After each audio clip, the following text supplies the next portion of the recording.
còn ở đất nước lại thì chỉ trong khô muối đây mà đông trên đất này còn đấy mình trong nơi cái lấy sạp anh không được nó chứ khi mà của rác nữa dia chia anh khai muối đẹp không đáy đây là bắt đầu nó thì mà dương mơ có tăng của anh chia khai ấy không tăng tham gia đẹp tới cái cây hơi nơi đấy tại của bạn năm bốn trên khơi là lừa đảo sân sky nó đông chức một đông hàng cầu bản non tính năng miền Slav Nam chia khu tập chỉ thì công là lừa đảo sân sky nó mùi hơi cái này nó đôi chỉ miền sân bay muối sân bay nó đôi chỉ bay từ hàng hàng chơi ở sân chia hàng chơi hàng sắp này và dương bay mốc từ căn tật khâu chống anh ấy cứ đang hàng sắp này nơi nơi mà đông là nếu sang say cái công ty bạc của nó người lừa đảo sân sky đó đông hàng cầu nhưng mà non một tí rồi hay bởi dương tôi là ngã tâm lời cũng nhưng mà khơi nhạc khơi cu tập nơi hàng năm này như cu tập một cái đầu nhìn lời nó cắt cu tập này và trong này mối tiếp Amokabura nơi nào Amokabura nó cứ nơi sọc xoài chê sọc này sọc xoài chê ở đây sọc hoa này nó cứ Amokabura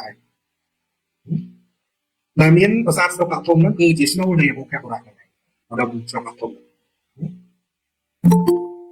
trong đấy cho trang cặp của ra và nắng tại đây chia trong đầu tôi là đại dương đang thằng lại ra vật phẩm tại luôn anh mua nhé có chỗ đây chỉ cây mà thằng chỉ cây nó mới cứ chia chua bay chua đại thị an rê đó đi bị thằng trang cặp của ra thế nào đấy mà chỉ cây này nên ít giấy tí là có mấy đá của ba thì sao là gắn tí môi lục của con tại đẹp là một tí thì mình chưa được tham gia trong cái này là cái tham gia người hàng thì là chưa được một đo này là tôi biết thì sau xanh thành ra mình còn lấy năm mình còn lấy khang sở răng nơi khang anh này tiếp tới cơ điềm khơi sẽ là cho đất mùi tiền đấy sẽ là cho đất nắng cứ sẽ là cho đất rồi băng đẹp ba ha là sao rồi mà đấy chỉ ca lấy cũng muốn nói ha sẽ có mùi cái này biết luôn làm bạn ở phòng này rồi này lúc cho sẽ đẹp các bạnบอกร้ายไอ้บอกผมซ้ายในตรงจุดนั้นอาเซียติกกลายเป็นชั้นนำแบบคนบนโดยอาจจะ60 ปีอะไรอย่างเงี้ย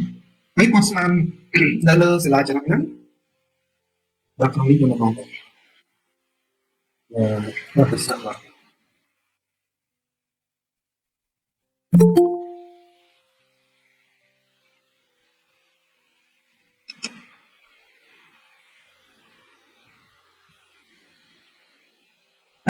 บางคอมพิวเตอร์ในจัดการได้แบบบางอยู่หัวน้อง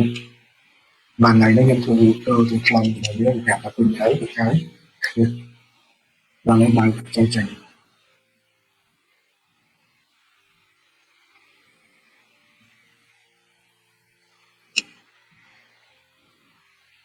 บางตัวขนาดมาให้ยินจอเสีย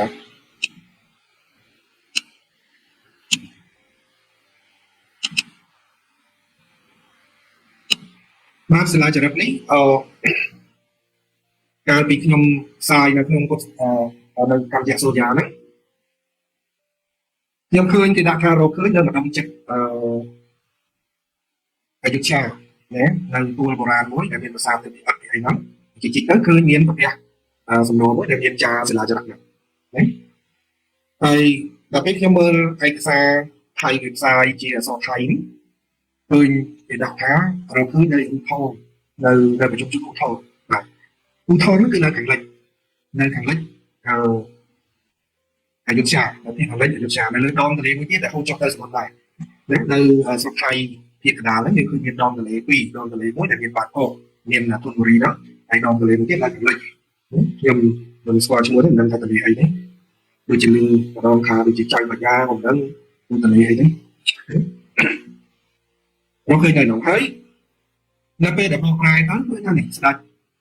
ชัวสรีหางสักวันนั้นลูกเจียจันแล้วก็มาบ้านอีสานวันนั้นไอ้ลูกแสดงก็ทำประหารเจียอีสานวันนั้นในสมุทรเบกคนใต้เมียนเนี่ยสายเชียวอังกฤษไอ้มาจุดนู้นไอ้คนตีในขังประหารเจียเป็นแบนไอ้เจียสกัดอีสานวันนั้นมูติดในเกี่ยวกับชื่อคนใต้กินคนใต้เคยสิลาจะรักกับสกัดอีสานวันนั้นมูตินะยังใหญ่ดาวหรือนั้นยังมันจำตามที่ทุนคนนี้เอาอีทาเดียวกันเจียไปยุ่งคลังไป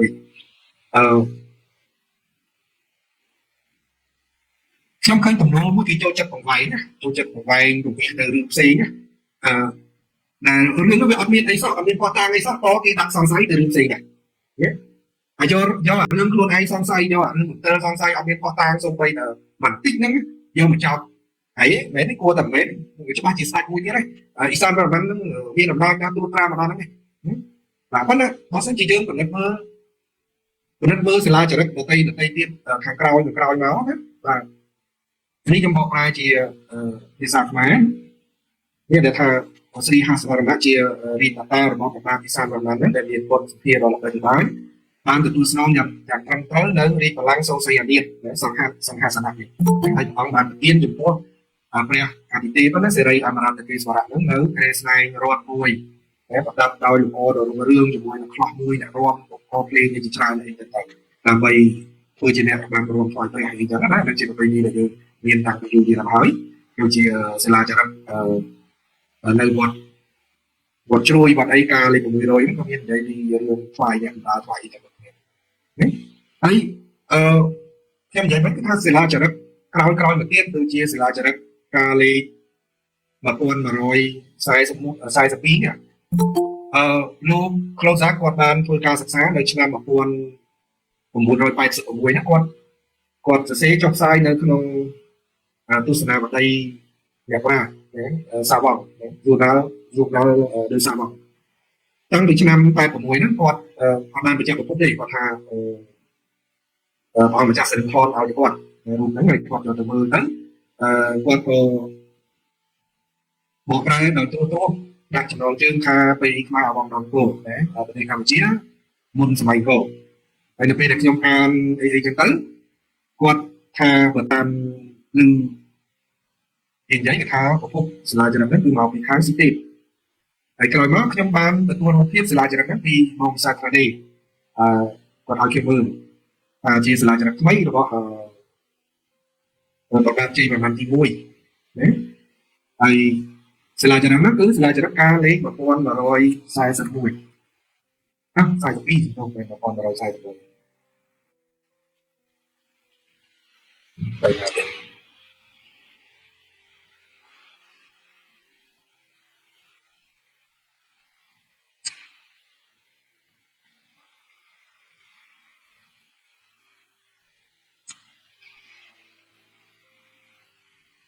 It's 11 o'clock. Right.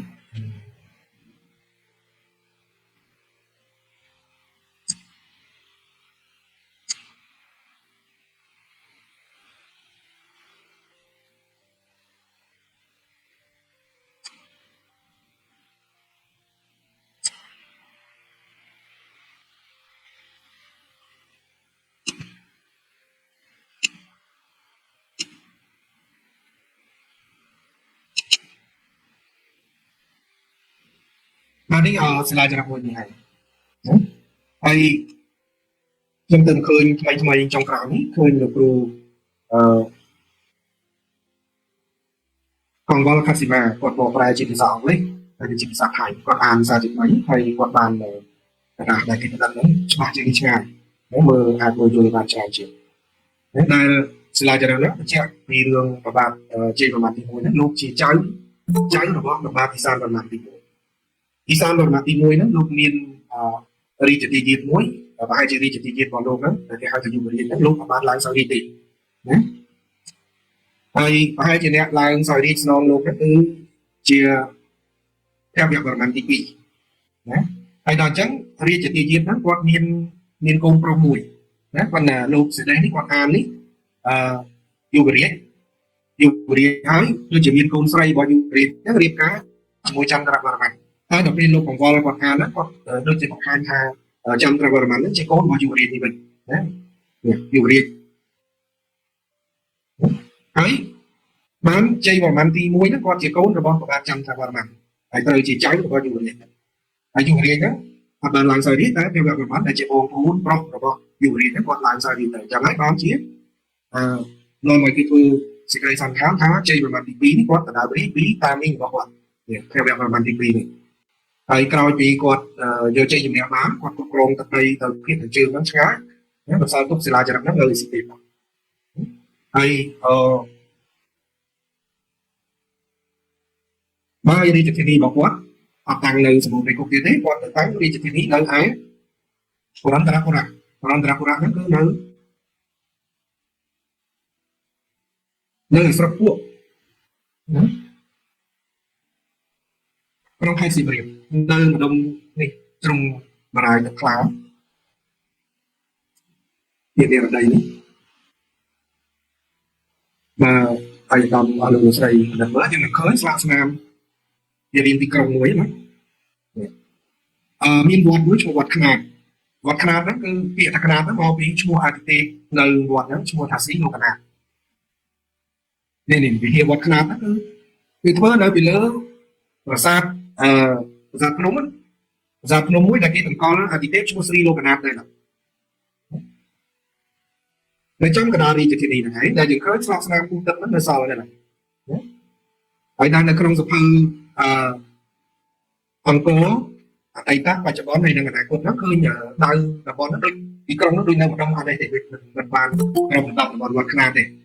ហើយក្រុមដណ្ដប់ប្រាសាទមួយគេហៅប្រាសាទរត់នេះនៅម្ដងហ្នឹងដល់តែហើយជាយើងថាប្រាសាទរត់នេះជាប្រាសាទដែលនៅជាស្នូលនៃរាជធានីហ្នឹងក៏មិនដឹងដែរថាកន្លែងប្រាសាទហ្នឹងកន្លែងទីក្រុងហ្នឹងគឺនៅក្នុងទីជើងទូមួយតែសម័យសប្តាហ៍នេះគេហៅទីជើងហើយបរាយទឹកខ្លានេះគឺជីកពង្រីកមកធ្វើឲ្យដាច់ទីក្រុងហ្នឹងប៉ុន្តែបើយើងមើលឲ្យមែនតើទីក្រុងហ្នឹងគឺនៅម្ដងខាងនេះមានវត្តខ្នាតហ្នឹងនៅចំកណ្ដាលនេះគឺមានគូទឹកមានអីហ្នឹងហើយមានប្រាសាទព្រៃក្មេងមួយនៅម្ដងនេះគឺជាខ្ញុំធ្លាប់មកប្រដាប់ហ្នឹងបាទមួយកន្លែងនេះខ្ញុំថាប្រាសាទព្រៃក្មេងអាចនៅក្បែរនឹងគូទឹក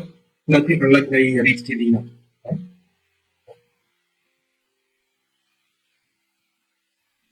ហើយបើតាមសិលាចារឹកហ្នឹងគឺនាំមកយើងដឹងថាស្ដេចដែលគ្រប់គ្រងស្រុកខ្មែរហ្នឹងមានស្ដេចផ្សេងទៀតជាច្រើនអង្គហើយខ្ញុំបាត់សិលាចារឹកមួយការលេខសេលេខ96ហ្នឹងខ្ញុំរកពី3ថ្ងៃខ្ញុំរកឃើញខ្ញុំទុកនៅក្នុងទាំងអស់ឥឡូវនេះខ្ញុំរកឃើញសិលាចារឹកហ្នឹងជាសិលាចារឹកចាមរបស់ស្ដេចឈ្មោះវិក្រានតវរ្ម័នដែលមុនឡើងសោយរាជហ្នឹងលោកមានឈ្មោះថាប្រកាសធម៌លោកបានរៀបរាប់បានសរសេរនៅឆ្នាំ658នៃគ្រិស្តសករាជហ្នឹងបានបញ្ជាក់ថាបិតារបស់លោកឈ្មោះប្រកាសធម៌ហ្នឹងបានមកធ្វើដំណើរមកទីក្រុងកវៈដើម្បីរៀបអភិសេកជាមួយនឹងបុត្រីរបស់អ៊ីសានវរ្ម័នទី1នេះឈ្មោះសារវលីណាឈ្មោះសារវលីដល់អញ្ចឹងក្រោយមកពួកគេបានបង្កើតបានកូនប្រុសមួយឈ្មោះប្រកាសធម៌ហ្នឹងប្រកាសធម៌ឡើងទៅស្ដេចនៅឯស្រុកចាម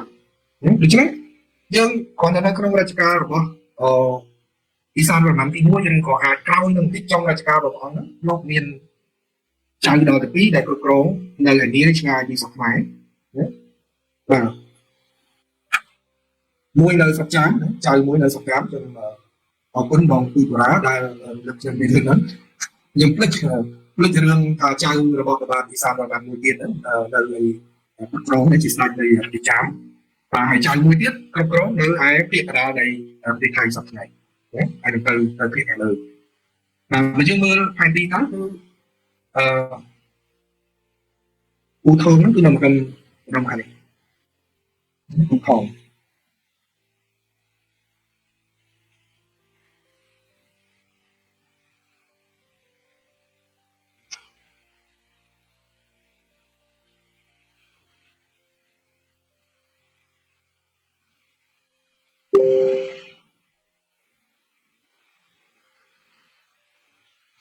បាទសេវាអ៊ីនធឺណិត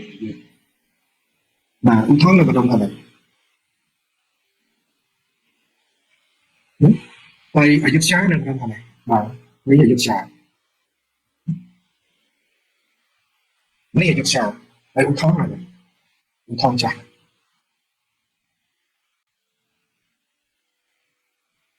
បាទឡើងតាមដងនេះ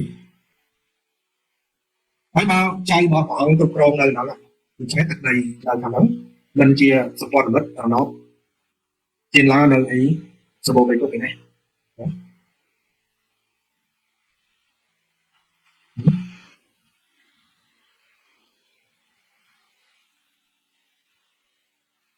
bạn này sẽ một cái cổ đấy. Đây, đó cái mũi tiết, trái mũi tiết nó cục rong này sọc chám, dây khăn này vậy. Đấy, thì sơ nó được chừng là một đồng hàng, bằng đó. Và sau đó sẽ là chọc chám lên không sơ. Và bạn đi kran tak vào màn này. Nói chứ đấy, gì, cái này, đây cô mà kia thông nó khắp nó có ra cục rong được boss này, isan vào màn. Anh muốn isan vào màn đó, đôi chia bây ta và bọn nó cứ cục rong mà đó không này. Miền sẽ là cho nó khang của đó thì lý. Các nhom rồi tôi sẽ là cho nó khang của đó thì lý, miền còn là sẽ lại. Chẳng mấy bạn chia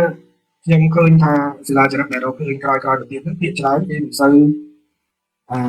còn hai thì cũng bạn lo tháo nơi đi thằng chi cái nó mới chờ là luôn vào mà đông chết đông đầu đây đông này đấy mà hàng cầu thì lấy vốn nó thì có cái tháng cái một con đây mình cũng đi non thì lấy vốn nó thì là hai thằng đây mà và thay thay ở còn tha mai ở tiền từ tiền kia trong một cái nhân nhầm chưa tha quyền là trong tân có sự kiện đi để phim đi chúng môi đằng thái đi thằng bờ sân chia sẽ là cho nó đâu khơi này lại ngã vào đẹp cũng ở chỗ thằng lại nên chậm vài cái đồ cũng đi đồ bị phim phải chưa ngày mà nơi vài vài thường đồng này thì cái đôi chỉ vậy kia chậm lại mà làm mấy cái khai học yên tâm tạo nhiều cái chưa thành chân của bây là chị thì dùng ra cái đó nên để trong một con gì này nói cho đấy bà sân chỉ chơi và đặt mớ ta bị gặp kho tàng sẽ là cho đó hay năng đàn đây đây chặt phục và bỏ bạn thì sao về mặt thì nuôiยังไงtrong con tha ông chia sạch hai thằng sạch chặt quát và chia sạch em arterial là sự khi mà được arterial cho mình và chia sạch arterial cho rồi sạch hả hari nó giác nó của bạn prabia thaជា Empire of the Isan Burman này đấy, rồi có Empire Isan là Burman này, Isan là Burman anh nhỉ, ai trong này lô Brick mà, lô Laurent Brick nó có hạt đôi chia để tôi xóa mà bạn Isan Burman nó khá chia mà hai riêng, một phong muối, đấy, chia Great King, sầm khăn muối tăng vì quạt mình toàn bàn cười là cho nên chỉ trao biết là bọn họ mình sao giúp lần anh đi hàng ngày thì anh đi hàng ngày thì anh chương này đi gặp chị đó thì tôi vào thì anh chương này thay việc họ là thay việc sàn trước đó việc chẳng anh ấy đương còn dưới một quý nơi sài gòn này đương dưới nơi sài gòn còn đây giang này phải nói sân chia đôi bộ nhà sai chia thay hoặc là chủ lực hoặc là viện academy để thay academyแต่ก็คุณโยธาตึกในในhai thaสุวรรณภูมินั้นมันเป็นตูมวยที่chỉ là đây là phụ muối và bên đôi chia là còn là gì thì mùi là bún là thấp nấu chẳng lo từ lê pro một bát đấy chẳng lo từ lê pro một bát hay là hốt từ đó từ lê muối đâu rồi thì chấm một lịch chín từ bên luôn đó tôi chỉ nhận chín bên chị bên đâu phải từ một bát mà crop được đó đang đập con như nào vé kia cả thôn thì chân nó có chặt tóc tha chia sự bàn phun đấy hay bị chứ đấy nhưng chưa tha của ba thì sao rồi vẫn mình cái crop từ đập con như nào bao đi đấy đấy giờ tôi đã có đập con đã hai tha sự bàn phun cao ca của crop của ba thì sao rồi mình nó bị phóng chiến có sung là tra đấy phóng chiến là đập con thì có sung là tra bị phóng chiến tất đây đây sẽ môn thập con ca vì làm con vừa rồi chắc sẽ cũng vậy lắm mà hay có cái thông tin rất hay mà sân chỉ chơi trực tiếp làm ăn để phát được cao ca cục rốn của bạn thì sao vậy hay đi chứ đấy chấm nốt để kim trao xuống đi càng đáo theo của bạn thì sao rồi bắn sạ xong chỉ stack đây cục rốn đây số bạn phun đại lý mà cứ đây để sạ xong chắc được tốt và cái thông đây tới đây là gì đấy thật là cao ca cục rốn của họ nếu như các bạn thì dễ học cái trôi mà đi tới đây là trôi từ lấy có thật tới cao ca cục rốn của bọn này chúa bọn ở viên ông ai từ đó nữa nênถ้ามันช่วยมาเลยตลอด và xong chè tới như vậy thật đó của Asia cái này từ đời cái này tôi mà chắc mà cũng tăng cái sài bồ ra đóหรือพอตื่นแต่ตอนนี้ตัวจากสมัยพวกนั้นสมัยสับสนแต่ไปยังเป็นนักมือในสมัยโบราณยังเคยท่าปกติในอาเซียนนี้อัปมแต่ในนี้เพื่อจีนจากสมัยกรุงเด็กแต่ซาจึงเคยสมัยจีนจากซอนั้นเรียนเล็กล้านในสมัยการปกเนี่ยมอนแกมพดคือปกติจีนหรือปกติใครเนี่ยในสัปดาห์ที่ผ่านยังคือพอทางกันเลยตัวปีกลุ่มปีมหาบุญในสัปดาห์ที่ผ่านđại là dễ quý và ba sau chun tút vào sai của xã hội đang đại sản phẩm này ai của Asia này đó có từ tuổi gió vài đến từ tuổi gió chun nắng do máu do một bà đang tha bà được hôm nay ấy chỉ chua bỏ cái con nắng cái nhóm trong chua chỉ chua bỏ cái cảm chia là cái nấu cháo chịu nếu tam ca sang tham một thì bây nó thay đổiสมัยថ្មីពួកអាស៊ីអាគ្នេយ៍អាចប្រកាសថាខ្លួនឯងជាដែនដីសមរភូមិសម្បូរសប្បាយពីសម័យបុរាណអានឹងយើងអាចជឿដោយសារអីដោយសារការផ្សព្វផ្សាយគំនិតជាតិនិយមតាមរយៈប្រវត្តិសាស្ត្ររបស់ប្រទេសជាតិឬក៏ nation state ទៅស្ដី nation state ដែលផ្សាយមកពីអឺរ៉ុបហ្នឹងដែលនាំឲ្យបណ្ដារដ្ឋប្រជាជាតិនីមួយៗនៅអាស៊ីអាគ្នេយ៍ហ្នឹងមានមោទនភាពចង់ប្រើប្រាស់សមិទ្ធផលប្រវត្តិសាស្ត្រនៃប្រទេសរបស់ខ្លួនហ្នឹងដើម្បីបង្កើតជាគំនិតជាតិនិយមឧត្តមប្រមូលជាកម្លាំងសាមគ្គីជាតិកសាងជាតិឡើងណាហើយនឹងកសាងការពារជាតិឡើងរៀងខ្លួនហ្នឹងអាចដោយសារពួកគេរៀនយល់សពរៀនខ្លួនថាប្រទេសរបស់គេធ្លាប់មានឈ្មោះថាជាដែនដីសមរភូមិអញ្ចឹងរៀនខ្លួនប៉ុន្តែគេអត់បានដឹងថានៅពេលណាមិនគាត់ហើយបើយើងពឹងផ្អែកទៅលើផតាំងប្រវត្តិសាស្ត្រផតាំងសេនាចរិតឬក៏ផតាំងបុរាណវិទ្យាណាបុរាណវត្ថុវិទ្យានោះបង្ហាញឲ្យឃើញថាពួកអាស៊ីអាគ្នេយ៍ហ្នឹងឯងបានហាក់ដូចជាភ្ញាក់ពីយល់សប្តិម្ដងមួយចង់បានឈ្មោះសវណ្ណភូមិដែលជាឈ្មោះបណ្ឌិតចេញពីគំនិតរបស់ពួកឥណ្ឌាពីសម័យបុរាណហ្នឹងយកមកឲ្យប្រទេសរបស់ខ្លួនរៀងខ្លួនហើយយើងឃើញថាមិនតែកម្ពុជាយើងតែមួយទេសំបីតែនៅកោះជ្វាកោះអីហ្នឹងហើយ Java ឬក៏ JavaScript ហ្នឹងក៏វាជាពាក្យជាឈ្មោះដែលយកមកពីស្រុកឥណ្ឌាដូចគ្នាហើយសាលាចរិតនៅសតវត្សទី5ទីអីយើងឃើញហើយថាប្របាទទេវណ្ណិតលោកបង្កើតទីក្រុងឈ្មោះថាគ្រុសេប្រាដែលឈ្មោះទីក្រុងគ្រុសេប្រានេះគេអាចស្គាល់ច្បាស់តាមរយៈរឿងមហាភារតៈហើយតែក្រោយមកខ្មែរនៅភាគខាងជើងបានបង្កើតទីក្រុងមួយទៀតឈ្មោះអយុធ្យាជាឈ្មោះរបស់ប្រទេសព្រះរាមនៅក្នុងរឿងរាមាយណៈនៅក្នុងអីហ្នឹងគឺជាការទទួលយកគេហៅថា fiction ណារឿងប្រឌិតរបស់ឥណ្ឌាដោយពួកអាស៊ីអាគ្នេយ៍ហ្នឹងឯងហើយពីព្រោះគេគិតថារឿងហ្នឹងជារឿងពិតម្ល៉េះហើយគេយករឿងពិតដ៏អស្ចារ្យហ្នឹងយកមកដាក់សម្រាប់សំទោសយករឿងប្រឌិតដ៏អស្ចារ្យហ្នឹងយកមកដាក់ធ្វើជារឿងការពិតសម្រាប់សពគេរៀងៗខ្លួននេះជាប្រពៃណីពីបុរាណមកហើយដូច្នេះជាចុងក្រោយខ្ញុំគាត់តែចង់បញ្ជាក់ថាការប្រកាន់យកឈ្មោះរបស់ពួកអាស៊ីអាគ្នេយ៍នៅក្នុងពួកអាស៊ីអាគ្នេយ៍ថាជាសវណ្ណភូមិនៅក្នុងសម័យបុរាណនេះមិនមែននៅក្នុងពេលតែមួយទេហើយដូច្នេះការដែលអះអាងថាពួកអាស៊ីអាគ្នេយ៍ដើមគ្នាយកឈ្មោះសវណ្ណភូមិមកប្រើនេះវាមិនមែនទេណាពីព្រោះខុសគ្នារាប់រយឆ្នាំហើយខ្ញុំបានជម្រាបពីខាងដើមចឹងហើយទី2រឿងដែលថានៅសម័យសប្តាហ៍ថ្ងៃមានការដណ្ដើម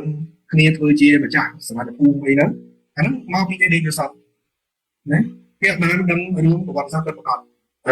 របស់ខ្លួនណាគាត់ទៅលើតាមរយៈគម្ពីរ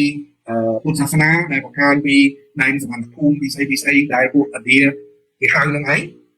ណាក៏គិតថាអានឹងត្រូវនៅស្រុករបស់ខ្លួនហើយចង់បានធ្វើជារបស់ខ្លួនទាំងដូនតារបស់ខ្លួននឹងថាស្គាល់ក៏មិនស្គាល់ពាក្យនឹងនៅសម័យបុរាណផង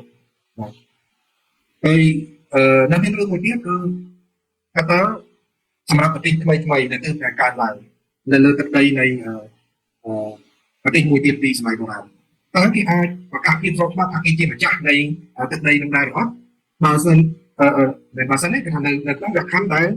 ប្រទេសរបស់គេអត់មានកំណែផងណានៅពេលដែលយើងហៅថាសវណ្ណភូមិអីចឹងណាបើយើងជាក់ស្ដែងថាសវណ្ណភូមិនោះជារបស់ថៃឬអត់គឺថៃទៅតាមឱកាសនៅសតវត្សទី19នេះណាបាទទើបតែមកប្រទេសជាតិជាជាតិថៃនៅសតវត្សទី19ហ្នឹងណាបាទអាហ្នឹងខ្ញុំនិយាយតាមលោក Michael Degree នេះលោក Michael Degree គាត់អានអញ្ចឹង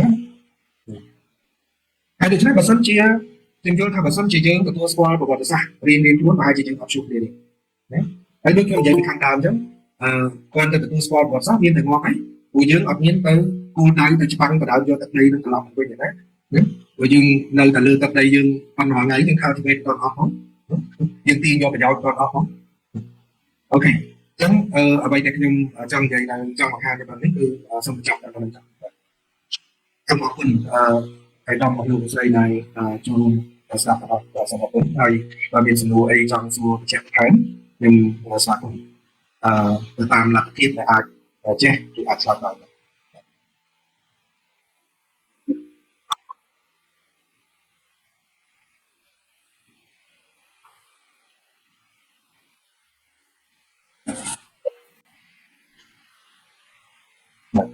បាទជាបឋមនេះខ្ញុំបាទសូមអរគុណ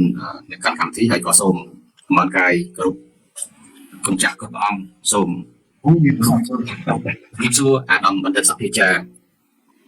សួរសំណាងអតីតប្រធានទី1របស់បណ្ឌិតសភាកម្ពុជាហើយក៏ជាគ្រូអ្នកនាំផ្ទាល់នៃគម្រោងសាធារណៈ Master របស់ខ្ញុំផ្ទាល់នៅនៃរលឹកពីចម្ងាយសូមគោរពជំរាបសួរលោកសាស្ត្រាចារ្យបណ្ឌិតវង្សសុធិរាដែលបាទដែលជាវិក្កាមដែលធ្លាប់តែលើកសូរឈ្មោះបាទហើយបានជួបផ្ទាល់សូមអរគុណណាស់បាទហើយសូមគោរពជំរាបសួរអាដាមលោកទាវលោកស្រីជាសាស្ត្រាចារ្យជាបណ្ឌិតបាទដែលបានចូលរួមក្នុងកម្មវិធីថ្ងៃនេះខ្ញុំបានមានសំណួរមួយខ្លីទេហើយក៏ជាចំណងមួយជូរហើយដែរមិនដឹងថាជាសំណួរមួយដែលយ៉ាងម៉េចទេបាទខ្ញុំយល់ថាតើអ្វីដែលយើងបានលើកឡើងថាសំណួរថាសុវណ្ណភូមិជារបស់អាណាបាត់នោះបាទខ្ញុំបានជួបបញ្ហាចង់ជម្រាបសួរវាគឺថាយើងត្រូវធ្វើយ៉ាងណាឬក៏មានគោលការណ៍បែបណាដើម្បីឲ្យមានការទទួលច្បាស់លាស់ថាសុវណ្ណភូមិជារបស់អាណាមួយពិតប្រាកដបាទចាំជម្រាបថាវាអាចជាមានជាគណៈកម្មការឬក៏មានអីជាការកំណត់សម្រាប់ពិភពលោកដែរទេសប្តាហ៍បាទសូមគោរពសូមជម្រាបសួរនេះខ្លីបាទបាទសូមអរគុណសំណួរឯកឧត្តមជាសំណួរមួយដែលពិបាកឆ្លើយខ្ញុំនឹងថាត្រូវឆ្លើយយ៉ាងម៉េចពីព្រោះវាបញ្ហាប្រវត្តិសាស្ត្រផ្សេងៗព្រោះទឹកដីដែលហៅថាទឹកដីបំពេញចិត្តទេឬក៏ទឹកដីស្មារតីពីមុនឥឡូវនោះវារួមមានរដ្ឋវិជាជាតិ3 4នៅលើនឹងមួយស្រេចហើយហើយដល់អញ្ចឹងយើងទៅប្រកាសថាជារបស់យើងតែម្នាក់ឯងនៅក្នុងពេលសប្តាហ៍នេះក៏ពិបាកដែរដោយសារចឹងយើងមិននៅលើជ្រោយម៉ាឡេស៊ីនោះមានប្រទេសម៉ាឡេនោះមានថៃហើយនៅខាងជើងនោះមានឡាវមានអីទៅទៀតហើយអាចមានពាក្យខ្លះដែលជាប់ជាមួយម៉ូននៅប្រទេសគូមានោះក៏នៅក្នុងនោះដែរកន្លែងដែលហៅថាថាតនថាអីនោះរហូតមកដល់សតវត្សទី17ហើយនៅមានសិលាចារឹកជាភាសាខ្មែរសំទោសជាអក្សរខ្មែរប្រើអក្សរខ្មែរប្រើអីសរសេរកត់ត្រានៅទីនោះទៀតផងដល់អញ្ចឹងកន្លែងដែលមានដីខ្មែរមានប្រជាជនខ្មែរធ្លាប់រស់នៅនោះវាធំធេងធំគាត់ថាភូមិសាស្ត្រនយោបាយវាផ្លាស់ប្ដូរទៅហើយបើយើងនិយាយដោយបែងចែកទៅតាមពេលវេលាអាហ្នឹងអត់បញ្ហាទេ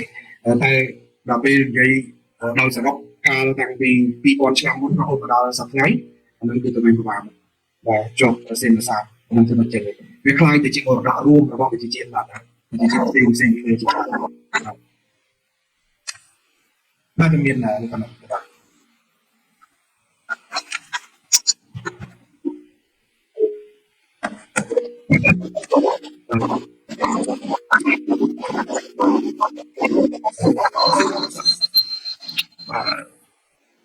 ឃើញលោកគ្រូប្រសិទ្ធចាគាត់លើកដៃដែរប៉ុន្តែ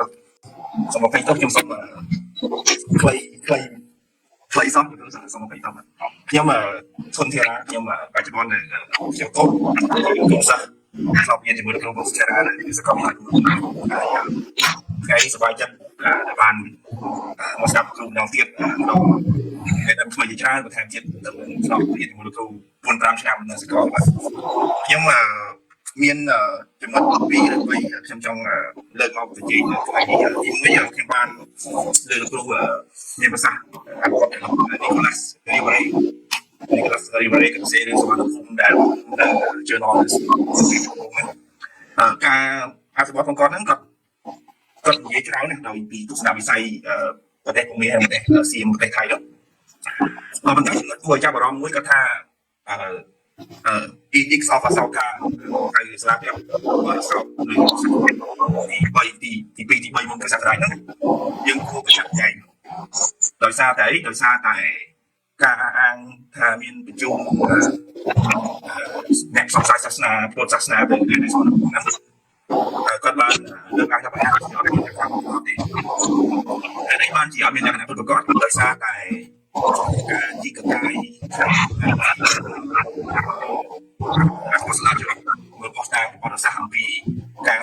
ទ្ធសាសនាយើងពុទ្ធសាសនាធម្មតាឬក៏មហាយានទេក៏ប៉ុន្តែផុសតាងដែលមានរបស់ជាគ្នាហ្នឹងគឺអត់មាន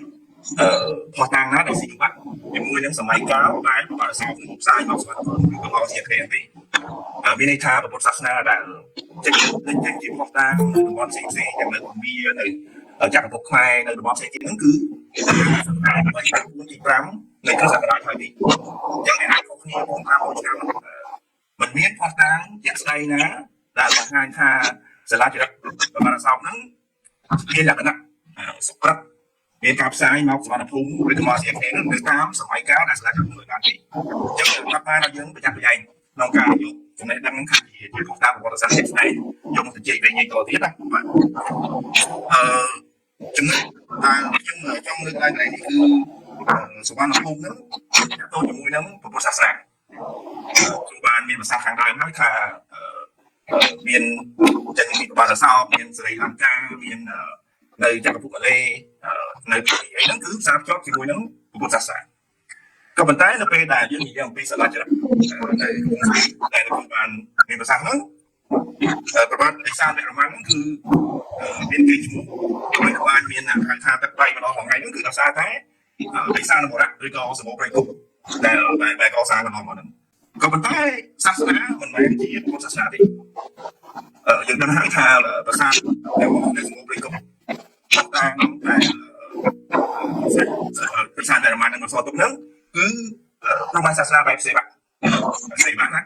មិនមែនជាពុទ្ធសាសនាទេហើយពាក្យសវណ្ណភូមិគឺភ្ជាប់ជាមួយនឹងការផ្សាយនៃពុទ្ធសាសនាដូច្នេះហើយបើសិនជាយើងពិចារណាអំពីលទ្ធិសាសនាការប្រើប្រាស់អមនាមអង្គការពេលមាននៅក្នុងចក្រភពសម័យនោះគឺវាផ្ទុយគ្នាជាមួយនឹងការផ្សារភ្ជាប់ពុទ្ធសាសនាដូច្នេះហើយខ្ញុំសូមជួយបកស្រាយបន្ថែមថាតើវាដោយសារតែភាពស្ថិរភាពរវាងសាសនាដែលប្រវត្តិសាស្ត្រដែលបានធ្វើឲ្យនឹងការផ្សាយនៅនៅសវណ្ណភូមិហ្នឹងពាក្យសវណ្ណភូមិតាមរយៈពុទ្ធសាសនាហ្នឹងតែអានេះគឺត្រូវយើងគេមានការបញ្យល់ទៅមកវិញគ្រូបាទខ្ញុំមានប៉ុណ្្នឹងបាទសូមអរគុណ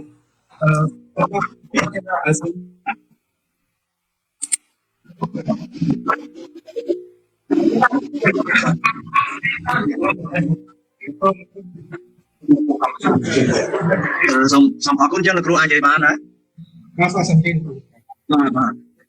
បាទសូមអរគុណលោកបងបណ្ឌិតវងចារាដែលបានចំណាយពេលច្រើនក្នុងការចែករំលែកចំណេះដឹង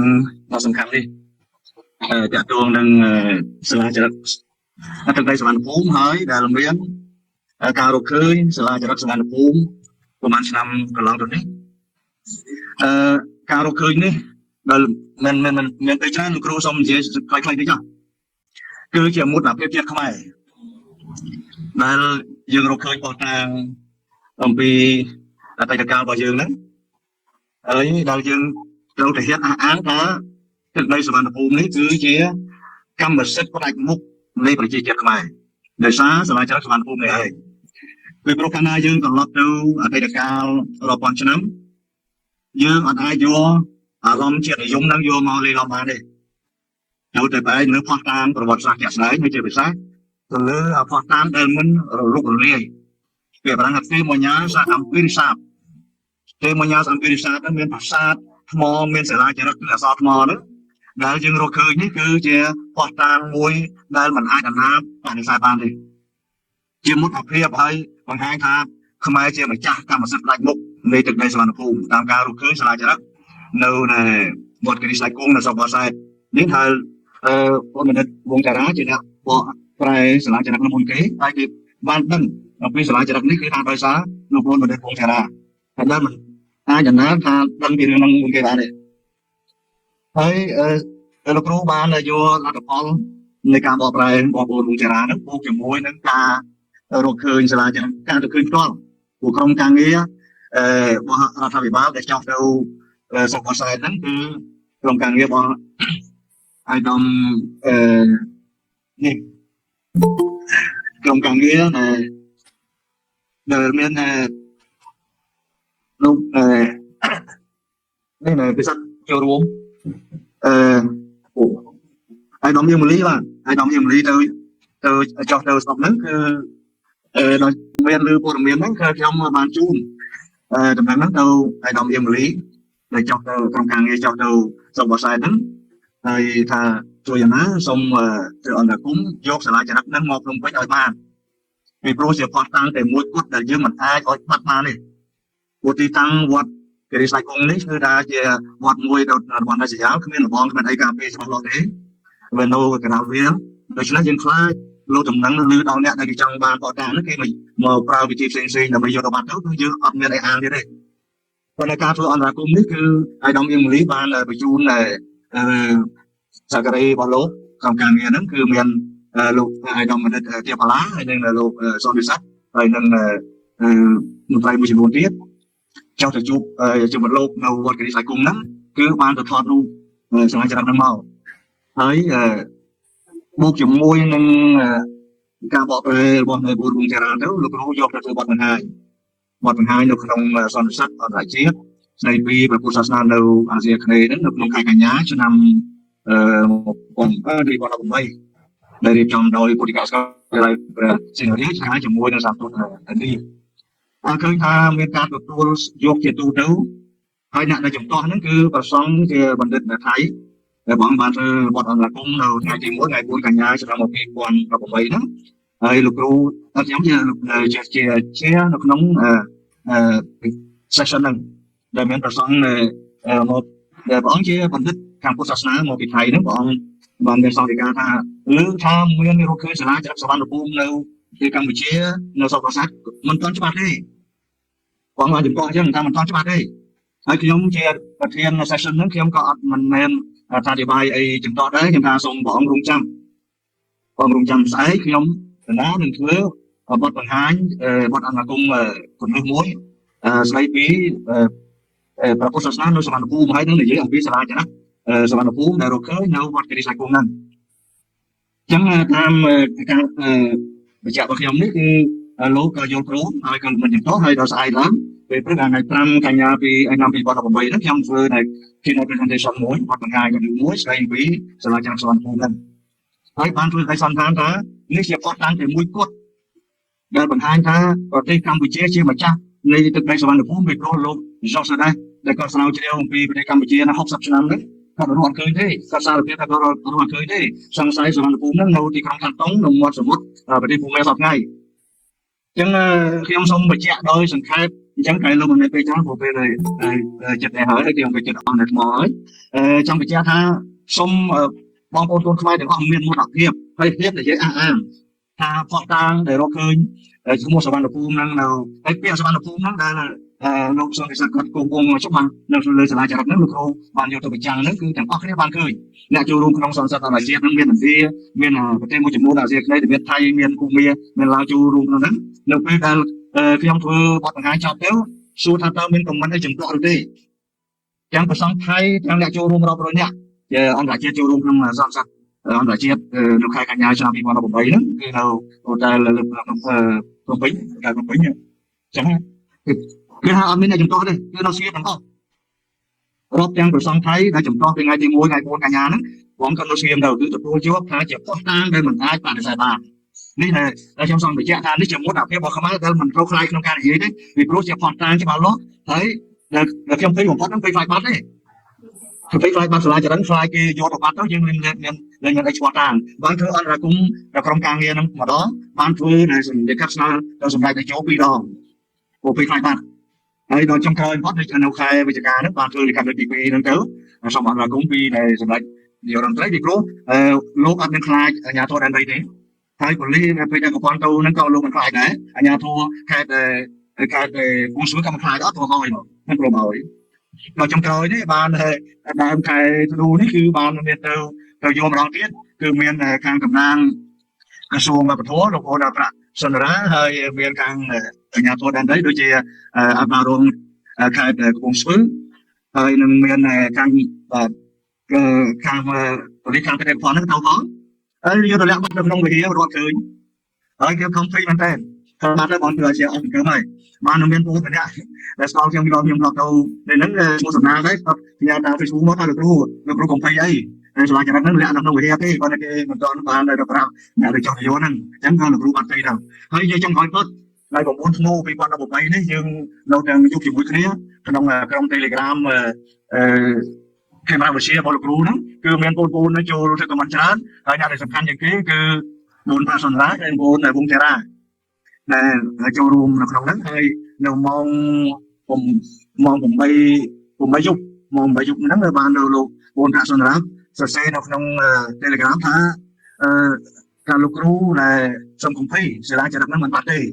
សាលាចរិតអត់បាត់ទេតាមបងប្រាសនឡាតែចឹងហើយថាគេគាត់ចេញមកបានទៅពីក្នុងវិហារហ្នឹងនៅពេលនេះក្នុងចំណោមលោកមេភូមិមេឃុំប្រសង់អាចារ្យគណៈកម្មវត្តអញ្ចឹងបានធ្វើកម្មដ្ឋាននៃការប្រជុំទៀតផងអញ្ចឹងដល់ពេលណាលោកគ្រូក៏ថាអញ្ចឹងមកដល់ម៉ោង10ជាងហើយម៉ោងជាង2:10កណ្ដាលត្រៀមហើយយើងក៏បានដឹងរឿងនេះស្របចិត្តគ្នាទៅលោកគ្រូថាពេលយប់នេះយើងនៅដល់ម៉ោង12ត្រៀមហើយយប់នេះអានេះយប់មុនណាហើយយប់នេះដល់បានដំណឹងពីម៉ោង8យប់នេះគឺថាយើងអាចសម្រាប់តែស្រួលបានវិញហើយជាយូរអញ្ចឹងសរុបទៅមកគឺជាមុខអាជីពរបស់ខ្មែរដែលយើងបានដឹងដោយសារបងចារាបានបកស្រាយមួយគេហើយដែលគូបានជួយទៅអន្តរកម្មរហូតបានមកដាក់សារទុកនៅក្នុងសារមន្ទីរជាតិរបស់យើងដែលបានដោយសមត្ថភាពតែទៀតដូច្នេះលោកគ្រូចង់បង្ហាញតិចប៉ុណ្ណឹងទេដោយសង្ខេបចឹងបើមិនច្រើនចង់ថាជាមុខអាជីពជាតិខ្មែរយើងអាចនិយាយដោយចំហថាខ្មែរជាម្ចាស់នៃសមត្ថភាពតាមការរកឃើញសាលាចរិតនេះហើយសាលាចរិតនេះគឺមានការគូពីរដាប់វត្តជារៀងស្អាតគង់ហើយពលលោកគ្រូថាកុំយក original ដាក់នៅហ្នឹងមានហានិភ័យខ្ពស់ក្នុងការបាត់ឥឡូវនេះគឺថាមានសម្រាប់ជនហ្នឹងគាត់គូពីយកដាក់ហើយគឺថាតាមបំណងដែលលោកគ្រូចង់បានហើយយើងបានហើយម្ចាស់នៅកន្លែងហ្នឹងដែលមានសាលាចរិតហ្នឹងគឺថាក៏បានគូពីយកដាក់ហើយសាលាចរិត original បានមកដល់ពីសមត្ថភាពហើយគឺជាជោគជ័យរបស់ខ្មែរយើងទាំងអស់គ្នាបាទសូមអរគុណបងប្អូនដែលលោកគ្រូចូលរួមด้วยกันបាទសូមអរគុណលោកគ្រូខ្ញុំបានស្គាល់ចាសំណាងខ្ញុំអាយខ្ញុំ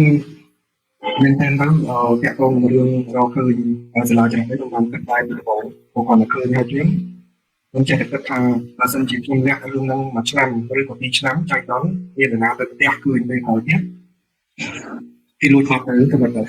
ចាំតែមានទាហានបើកឡានចូលទៅដល់ជុំលោកញាក់មកហើយលើកដាក់ឡានទៅបាត់ទៅស្រាប់តែគេប្រកាសនៅ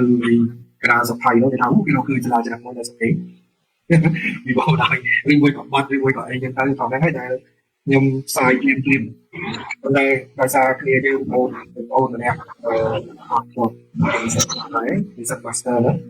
គាត់ឃើញការផ្សាយរបស់ខ្ញុំបានមួយថ្ងៃ2ថ្ងៃក្រោយគាត់ទៅបាននៃទាហានម្នាក់នាំគាត់ទៅផ្ដិតហ្នឹងគាត់បានហើយគាត់យកមកផុសពេញរូបហ្នឹងនៅលើ Facebook របស់គាត់អញ្ចឹងហើយបានជាសាលាចរិតហ្នឹងត្រូវបានបរទេសគេមើលឃើញទាំងអស់គ្នាគេយកទៅមើលទៅអានទាំងអស់គ្នាហើយខ្ញុំឃើញថាពួកគេប្រកាន់សោផលល្អដូចជាអ្នកស្រាវជ្រាវនៅសភាហ្នឹងគេមិនបាត់បង់បកប្រែមិនអីពលសោះគេរងចាំពួកក្រុមខ្លួនហ្នឹងពីមុនគេតែអ្នករកឃើញហ្នឹងគាត់និយាយសិនបាទគាត់អាចជិះនិយាយតាមក្រោយបានហើយអានឹងជាសារធម៌ហើយអ្នកផ្សេងទៀតក៏ចឹងដែរនៅឥណ្ឌាហ្នឹងគេបានរូបភាពយកទៅដែរតែគេអត់ហ៊ានតែគេរងចាំទៅធ្វើខ្ញុំសិក្សាអីសិនខ្ញុំនិយាយថាមិនសិនបើគេហ៊ានតែតាមក្រោយហើយហ្នឹងហើយនឹងរឿងមួយទៀតដែលต้องនឹងការប្រឹងប្រែងពីគ្រប់មជ្ឈដ្ឋានទាំងអស់តាំងពីក្រុមខាងគ្រូជំនាញភាសាមិនអញ្ចឹងហើយខាងមន្ត្រីខាងក្រសួងវប្បធម៌ហើយនឹងអាជ្ញាធរដែលនៅហ្នឹងឃើញថាចូលចិត្តប្រាក់ទៅលើរឿងហ្នឹងទៅគាត់ខ្ញុំអត់ចិត្តរឿងមួយរឿងថាដល់ពេលចុងក្រោយគេរំលឹកខ្ញុំចោលគាត់ទៅខ្ញុំបាត់ទៅក៏គេអត់ប្រាប់គេថាដឹងឮជាមួយនឹងអ្នកដែលផ្សព្វផ្សាយពីដំបូងទៅហើយអ្នកទាំងអស់នេះសិក្សាទៅស្គាល់គ្នាដូចជាខ្លាចខ្ញុំទៅសុំក្រៅពុទ្ធសាសគាត់ទៅខ្ញុំមានការងារខ្ញុំទៅសុំពុទ្ធសាសគាត់ទៀតខ្ញុំទៅតាមគាត់ទៀតស្ដាយទៅលើហើយចំពោះសំណួររបស់អូនធីរ៉ាបែបនេះខ្ញុំស្ដាប់អត់ទាន់ដោយសារមានសម្លេងរំខានទៅខ្ញុំស្ដាប់អត់ទាន់ហើយជាខ្ញុំទៅសួរមកទៀត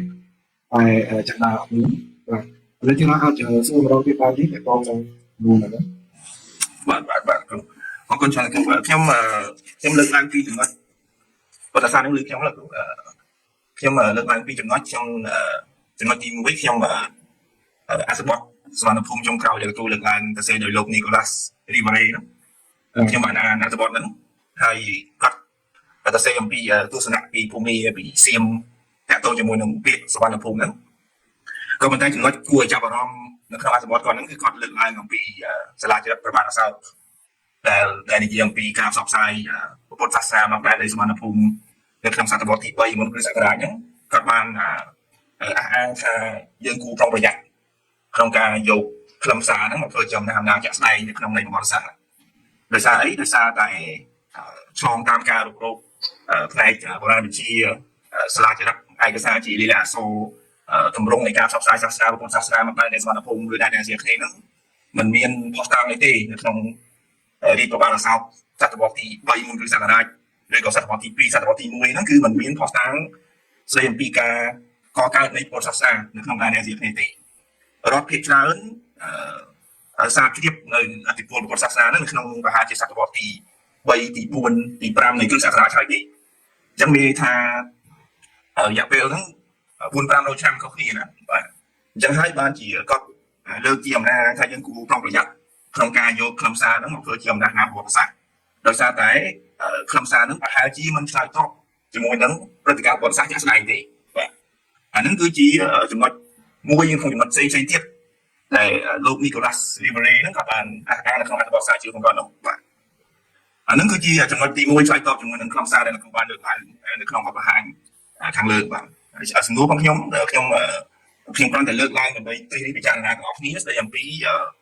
រីកបាត់ឯសានរ៉ាម៉ាន់នៅសតវត្សទី7ហ្នឹងដោយសារតែសំណងប្រាសាទលទ្ធិសាសនាក្រមងារប្រព័ន្ធនៃការគ្រប់គ្រងរដ្ឋហ្នឹងគឺនៅក្នុងន័យប្រមាណសាសនាបែបសេ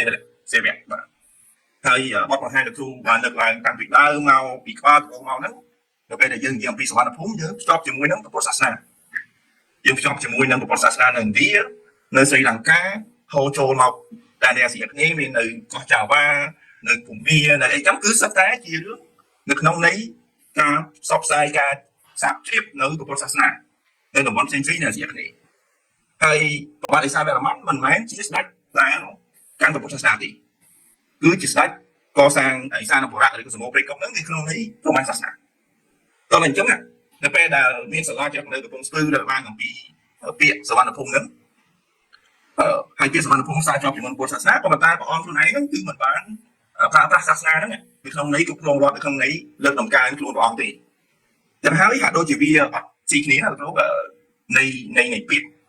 ជាធម្មជាតិនៃពាក្យសវណ្ណភូមិហ្នឹងហើយនឹងអ្វីដែលស្ដេចខ្មែរនៅសម័យបុរាណយកមកប្រើហ្នឹងហាក់ដូចជាអស្របគ្នានៅក្នុងន័យលទ្ធិសាសនាបាទចឹងសូមគ្រប់ជួយគ្រូជួយបញ្យល់បន្ថែមថាតើយើងបកស្រាយយ៉ាងម៉េចវិញនៅក្នុងន័យបែបនេះបាទអរគុណច្រើនរឿងសំខាន់ហ្នឹងគឺថាស្ដេចនៅស្រុកយើងតាំងពីដើមមកលោកគ្រប់គ្រងលោកកាន់គោរពសាសនាអីមួយប៉ុន្តែលោកអត់ដែលទៅបន្តិចសាសនាដទៃផ្សេងទៀតដែលមានបរិស័ទគេជឿគេដើរតាមនឹងទេគេគ្រប់គ្រងនឹងទេហើយជាក់ស្ដែងពុទ្ធសាសនាហើយនឹងព្រហ្មញ្ញសាសនាហ្នឹងយើងត្រូវដឹងថាស្ដេចថ្មីច្បាស់ថាកាន់ព្រហ្មញ្ញសាសនាប៉ុន្តែលោកនឹងតែគ្រប់គ្រងពុទ្ធសាសនាស្ដេចដែលកាន់ពុទ្ធសាសនានឹងតែគ្រប់គ្រងព្រហ្មញ្ញសាសនាលោកទៅទាំងពីរលោកអាចបានបោះបង់ចោលមួយណាទេនៅក្នុងប្រពៃណីខាងអក្សរសាស្ត្រនៅពេលដែលគេសរសេរអត្ថបទអីផ្សេងសូម្បីតែសាច់រឿងនៅក្នុងពុទ្ធសាសនាអន្តរជាតិហ្នឹងណាឬក៏ថេរវាទហ្នឹងក៏ត្រូវបានគេបំផ្លាញគេអត់សរសេរពាក្យពេចន៍ជាភាសាបាលីទេគេសុខចិត្តយកភាសាសំស្ក្រឹតមកជំនួសហើយជាក់ស្ដែងសិលាចារឹករបស់ឥឡូវខ្ញុំអត់និយាយពីសិលាចារឹករបស់បាសោតទេខ្ញុំនិយាយពីសិលាចារឹកយើងនៅសតវត្សទី6នេះថាចាស់ជាងគេបន្ទាប់ពីអសោតមកហ្នឹងតែនិយាយពីសវណ្ណភូមិហ្នឹងយើងក៏នៅតែសរសេរជាសរលរណភូមិនេះដែរយើងប្រើជាភាសាសំស្ក្រឹតយើងអត់ប្រើជាភាសាបាលីដែលជាប្រពៃណីពុទ្ធសាសនាទេវតាផ្សាយមកពីស្រីលង្កាទេហើយត្រង់ចំណុចហ្នឹងវាចូលដល់រឿងមួយទៀតផុសតាងមួយទៀតដែលយើងឃើញថាអ្នកប្រាជ្ញដែលល្បីមួយចំនួនរហូតដល់សប្តាហ៍ថ្ងៃហ្នឹងគាត់នៅតែប្រកាន់ថាពុទ្ធសាសនានៅស្រុកខ្មែរហ្នឹងគឺបានមកពីមូលតាមរយៈថៃណាមិនមែនយើងបានមកពីស្រីលង្កាផ្ទាល់ទេគឺយើងបានមកពីមូលតាមរយៈថៃដោយសារអីរឿងសំខាន់ជាងគេដែលគាត់អានហ្នឹងគឺថាមកពីយើងអត់ដែលហៅតួអង្គនៅក្នុងរឿងពុទ្ធជាដករឿងអីជាពិសេសវាសនាណាមហាវាសនាជាដកអីណាព តួអង្គនៅក្នុងនេះយើងអត់ដែលប្រើភាសាបាលីទេឈ្មោះតួអង្គយើងប្រើតែជាភាសាសំស្ក្រឹតដល់ហ្នឹងហើយដែលបញ្ជាក់ថាយើងអត់ដែលស្គាល់ពុទ្ធសាសនាថេរវាទយើងអត់ដែលកាន់ពុទ្ធសាសនាថេរវាទនោះទេដោយទៅវិញយើងទទួលអត្តពលពុទ្ធសាសនាថេរវាទហ្នឹងពីថៃអានេះគឺជារឿងដែលសំញាំមែនទេហើយរឿងមួយទៀតដូចជាករណីកេតនភ័ណ្ឌរបស់ស្ដេចចក្រពត្តិស្ដេចអីណាដែលអ្នកជឿលើពុទ្ធសាសនាណាគេធ្លាប់ដឹងគេធ្លាប់ឮនៅក្នុងគម្ពីរពុទ្ធសាសនាមាននិយាយពីសត្វរតនានេះអីចឹងតែមានកេតនភ័ណ្ឌចំនួន7ណាចង់ជាស្ដេចចក្រពត្តិតើមានកេតនភ័ណ្ឌចំនួន7អីចឹងហើយមែនតើទៅស្ដេចដែលប្រកាន់ខ្លួនឯងជាស្ដេចចក្រពត្តិហ្នឹងគឺសុទ្ធសឹងជាស្ដេចដែលកាន់ព្រហ្មញ្ញសាសនាណាដូចជារតនវរ្ម័នដែលគេចាត់ទុកថាជាសារវភៅឬក៏ជាចក្រវរទេសនៅក្នុងខ្សែភ្នែកចៅរបស់គាត់ដែលមានព្រះវរ្ម័នទី1មានមហិន្ទ្រវរ្ម័នទី1ដែលបានបន្សល់ទុកសិលាចារឹកជាច្រើននៅឯភាគខាងជើងណានៅក្នុងប្រទេសថៃឬក៏នៅកម្ពុជាភាគខាងជើងឯនោះលោកចាត់ទុកថាជាស្ដេចចក្រពត្តិចឹងហើយជាភាសាសំស្ក្រឹតក៏ប៉ុន្តែកេតនភ័ណ្ឌនៃស្ដេចចក្រពត្តិនៅក្នុងគំនិតអ្នកកាន់ព្រហ្មញ្ញសាសនាអត់មានចង្អុលទេថាស្ដេចចក្រពត្តិហ្នឹងត្រូវមានអីខ្លះគឺមានតែនៅក្នុង concept ខាងពុទ្ធសាសនាទេតែមានប្រើនឹងវាច្បុកបល់ហ្នឹងហើយប្របាទរតនវរ្ម័ននឹងទៀតសោតលោកបន្សល់ទុកសិលាចារឹកបន្ទាំងដូចខ្ញុំបាននិយាយពីខាងដើមគឺការលេខ40សិលាចារឹកប្រាសាទតាព្រំបាទីណាខ្ញុំយល់ថាលោកមិនមែនជាស្ដេចដែលកាន់ពុទ្ធសាសនាទេប៉ុន្តែគេថាចាប់ដើមឡើងនមស្ការចំពោះព្រះចិននមស្ការចំពោះព្រះធម្មនមស្ការចំពោះព្រះសង្ឃណាតែផតាំងនៅកន្លែងហ្នឹងផតាំងសហសម័យពីជំនាន់នោះមិនមែនជាប្រាសាទពុទ្ធសាសនានៅដូចយើងឃើញសប្តាហ៍ថ្ងៃនេះទេណាពុទ្ធសាសនាមហាយានហ្នឹងគឺជាកន្លែងដែលមានសិវលឹងមានស្អីណានោះទៅណាខាងព្រហ្មញ្ញសាសនាទេហើយដូច្នេះយើងពិបាកនឹងបែងចែកប្រហែលតែពិបាកបែងចែកហើយមកដល់ស្ដេចដែលចាប់ដើមចាក់ភូមិកោណាអ្នកខ្លះគេយល់ថាព្រះអង្គម្ចាស់ដែលមានឈ្មោះថាសច្ចាយុទ្ធជាពិសេសលោកអាឡូព្រីហ្វីកគាត់ថាសំទោសមិនសច្ចាយុទ្ធទេសច្ចាវរ្ម័នអាឡូព្រីហ្វីកគាត់ថាសច្ចាវរ្ម័នជាព្រះអង្គម្ចាស់ណាគាត់សង្ស័យជាសច្ចាទៀតផងព្រោះជំនាន់ហ្នឹងមានសច្ចាមួយឈ្មោះសច្ចាវរ្ម័នណាសច្ចាវរ្ម័នហ្នឹងជាស្ដេចដែលមានអំណាចខាងជើងទឹករកស៊ីចំនួនធំដុំតាក់ទងជាមួយនឹងពិភពម៉ាឡេពិភពជ្វាហើយដល់ពេលសិលាចារឹកការលេខ1158ដែលរកឃើញនៅភូមិសបាភូមិបាក់ទន្ជ័យនៅស្រុកបាក់ទន្ជ័យខេត្តនគររាជសីមានេះដែលជាសិលាចារឹកលំសហសម័យណាសរសេរនៅឆ្នាំ1066ហ្នឹងរៀបរាប់អំពីព្រះពុទ្ធលោកេស្វរៈ9អង្គដែលកំស្ដេងអញស្រីសច្ចាវរ្ម័នលោកបានធ្វើពិធីអភិសេកហើយដាក់តម្កល់នៅលើភ្នំអភ័យគិរីដើមហើយសូមកុំឲ្យឈ្មោះឈ្លានពានសក្បាយបានណាគាត់ន័យថាដោយផ្អែកលើបុណ្យបារមីរបស់ព្រះពុទ្ធលោកេស្វរៈទាំង9អង្គហ្នឹងសូមកុំឲ្យមានជាអាចឈ្លានពានសក្បាយបានហ្នឹងអាហ្នឹងបង្ហាញពីជំនឿខាងពុទ្ធសាសនាណាហើយបើសិនជាដោយអាឡូព្រីហ្វីកគាត់បានអះអាងគាត់ថាសច្ចាវរ្ម័នហ្នឹងឯងច្បាស់ជាសច្ចាវរ្ម័នជាស្ដេចនៅស្រុកចាមដែលវាយកាន់កាប់ស្រុកខ្មែរហើយដែលបានឡើងសោយជីវិតនៅស្រុកខ្មែរអីហ្នឹងគាត់ជាស្ដេចខាងព្រហ្មញ្ញសាសនាណាពីព្រោះជ័យបានទី2ទៅធ្វើពិធីលេហៈនៅលើប្រពូលភ្នំគូលែនមហិន្ទ្របរពតនោះរៀបចំតម្លើងអ្នកតាមួយទៀតណាឈ្មោះកលទីជាពុទ្ធរាជនោះដើម្បីឲ្យជួយការពារស្រុកខ្មែរកុំឲ្យធ្លាក់ទៅជាចំណុចឈ្មោះហើយនឹងខ្លាយជាអធិទេពមជ្ឈិមសម្រាប់ស្ដេចចក្រពត្តិលោកប្រពូជាអីហ្នឹងយើងឃើញថាវាហាក់ដូចជាស្ដេចនឹងឯងទោះបីលោកប្រកាន់ខាងព្រហ្មញ្ញសាសនាមែនប៉ុន្តែលោកនៅតែគ្រប់គ្រងលោកនៅតែប្រើវិធីគេហៅថាធម្មភាពមួយចំនួនក្នុងការប្រពូជាខាងផ្នែកពុទ្ធសាសនានឹងទៅចំនួនដែរហើយដូច្នេះការដែលលោកលើកយករឿងសវណ្ណភូមិដែលថាមានតែនៅក្នុងប្រពៃណីពុទ្ធសាសនាថេរវាទឬក៏ប្រពៃណីពុទ្ធសាសនានៅស្រីលង្កាហ្នឹងតែដូចជាយើងកាត់ផ្ដាច់ថាព្រះជាហ្នឹងបើសិនជាលោកកាន់សាសនាអីហើយ លោកមិនគ្រប់គ្រងលោកមិនយល់លោកមិនឲ្យតម្លៃគឺសឹកនៃ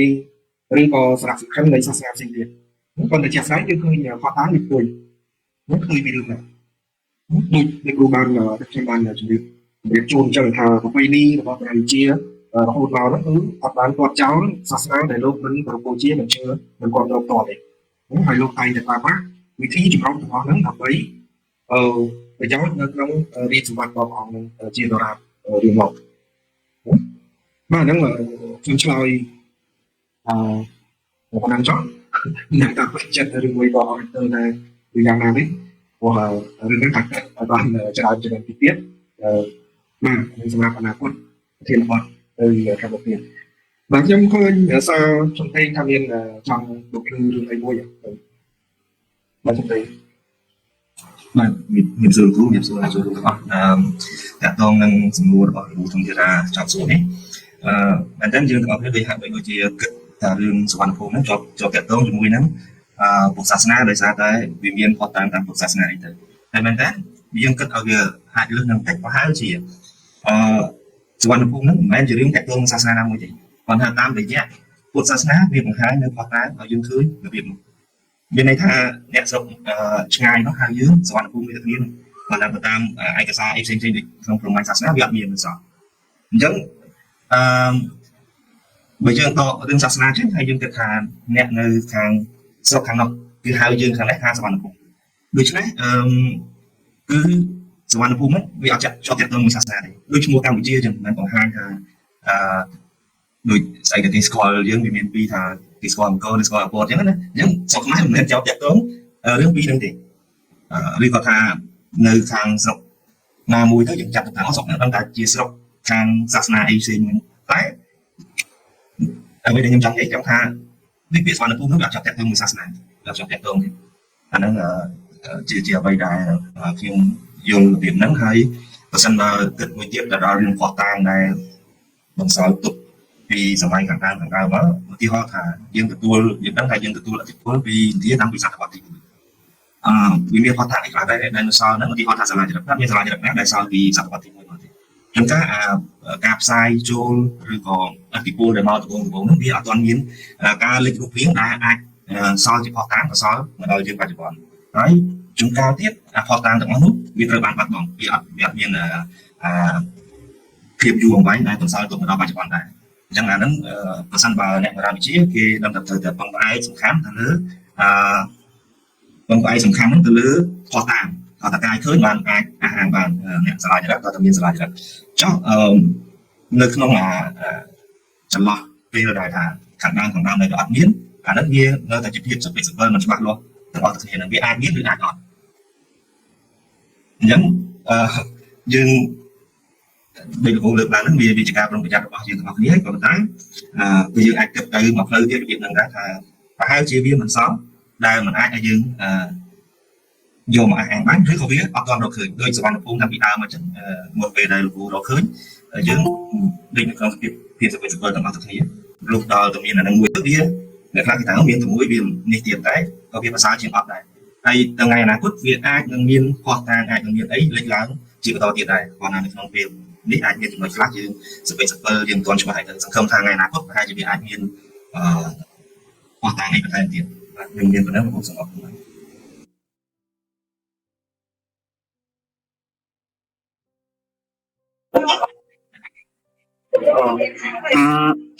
ខ្ញុំបាទសូមការchia sẻ របស់គ្រូខ្ញុំមានចម្ងល់មួយលោកគ្រូ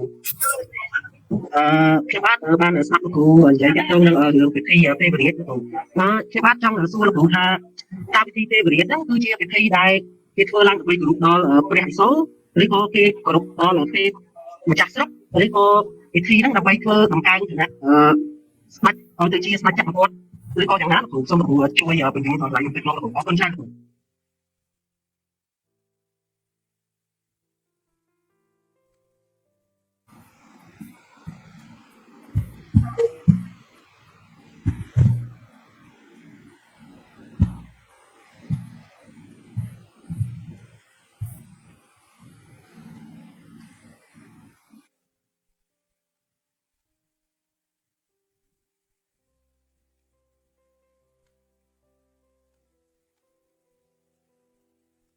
សូមលោកបើកដីផង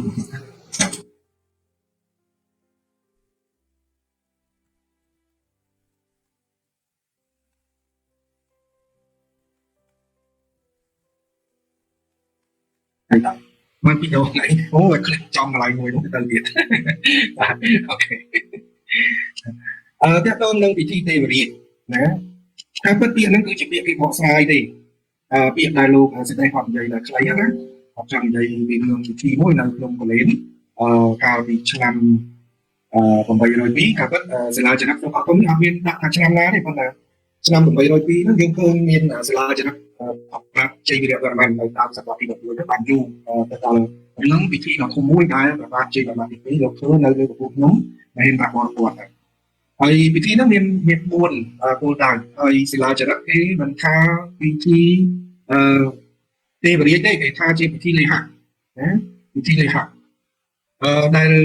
អ្នកប្រាជ្ញដូចជាលោក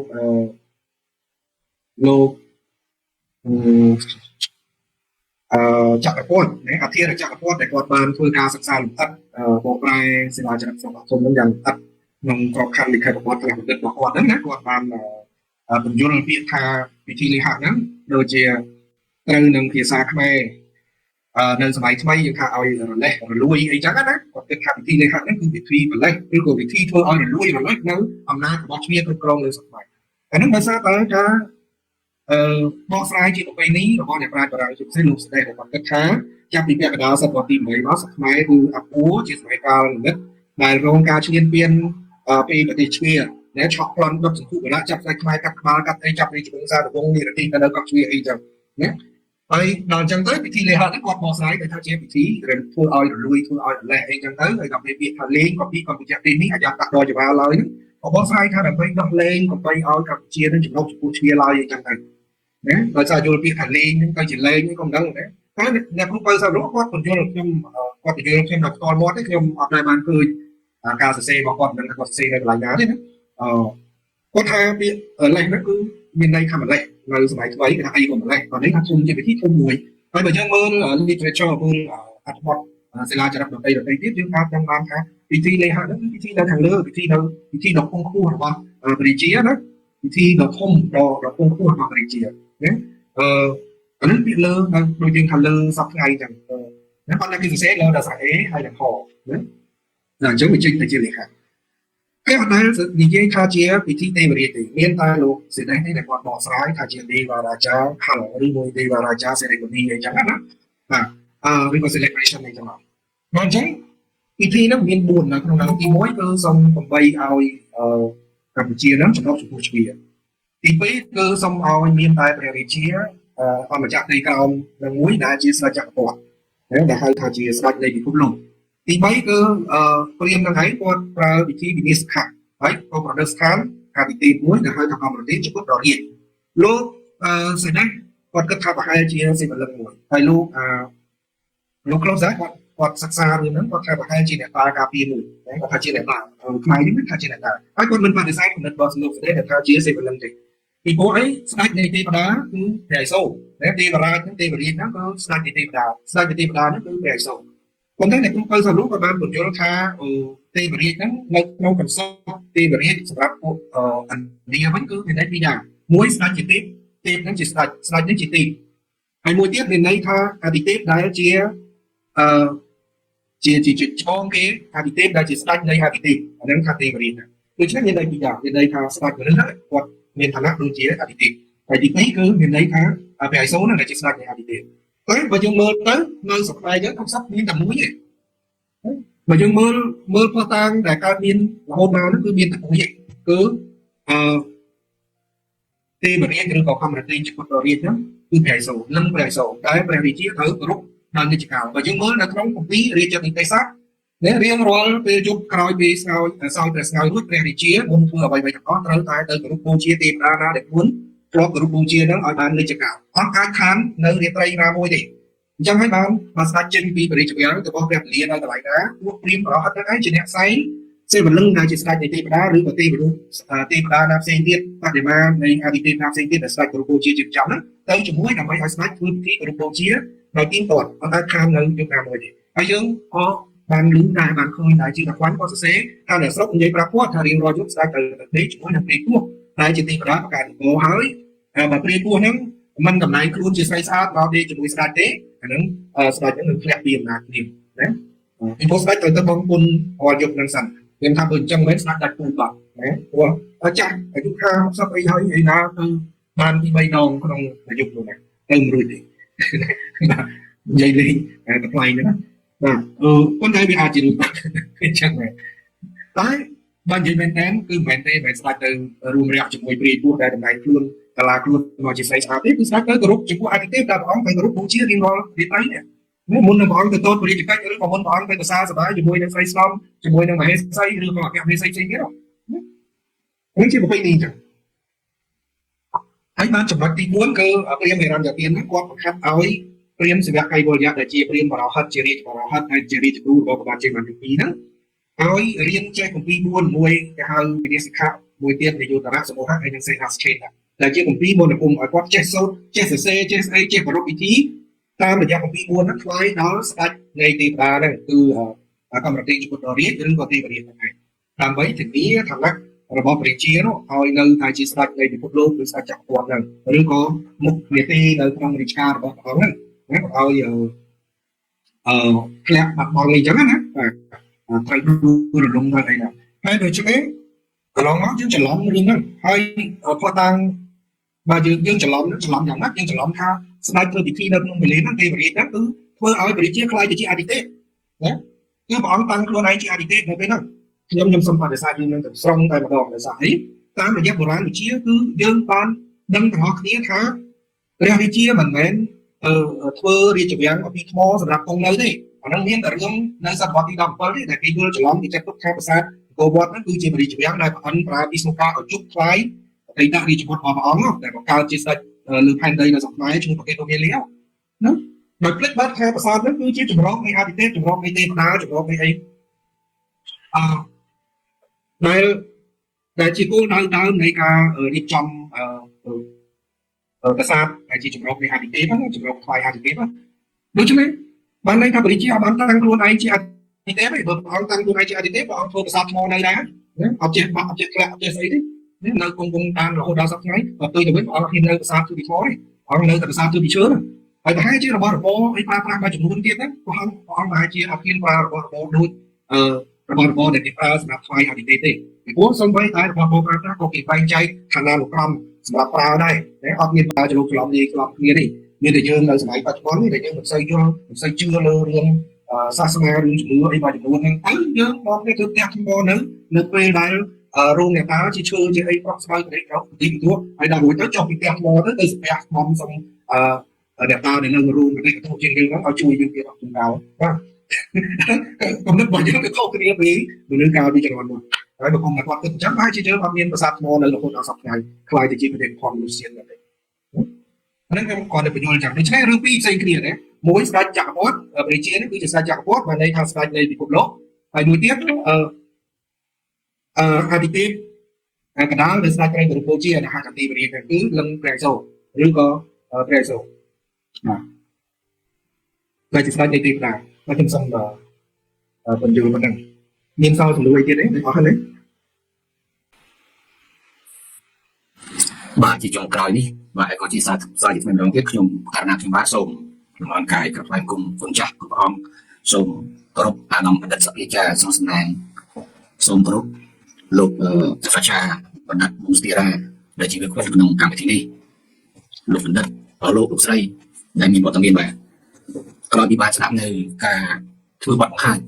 ប្រកបទៅដោយខ្លឹមសារប្រកបទៅដោយបច្ចេកទេសនៃការសិក្សាស្រាវជ្រាវជាខ្ពស់របស់លោកសាស្ត្រាចារ្យនៅពេលនេះធ្វើឲ្យអង្គប្រជុំឬក៏កម្មវិធីរបស់យើងបានទទួលនៅចំណេះដឹងថ្មីបន្ថែមទៀតជុំវិញកិច្ចការស្រាវជ្រាវពាក់ព័ន្ធទៅនឹងផ្ទាំងសិលាចារឹកបាទដែលមានធ្វើការបង្ហាញពីសិលាចារឹកក្នុងខេត្តកំពង់ស្ពឺដែលគឺជាការរកឃើញថ្មីឆ្នាំ2017កន្លងទៅនេះបាទនេះជាចំណុចមួយដែលយើងបានធ្វើការវិតម្លៃខ្ពស់សម្រាប់ជាមោទនភាពមួយរបស់ជាតិខ្មែរយើងទាំងមូលរបស់ជារាជខ្មែរយើងទាំងមូលដែលបានបង្ហាញឃើញថាតតាននៃការបញ្ជាក់អំពីពីថាសុវណ្ណភូមិនេះហើយក៏ដូចជាការបញ្ជាក់បន្ថែមពីអាដាមបណ្ឌិតសភាចាសូមសំណាងគឺជាតតាមួយយ៉ាងប្រឆាំងដែលយើងអាចបញ្ជាក់ថាប្រវត្តិសាស្ត្រ បាទជាការកក់កកាយឃើញនៅអំពីការអភិវឌ្ឍការរៀបចំសន្តិនេះសម័យកាលដើមហើយគឺជាភាសាទីមួយដ៏ធំនៃសមត្ថភាពនេះហើយដល់ឡែកសាលាចរិតដែលជាចំណាស់ជាងគេដែលលោកវិក្កាមិនបានធ្វើការ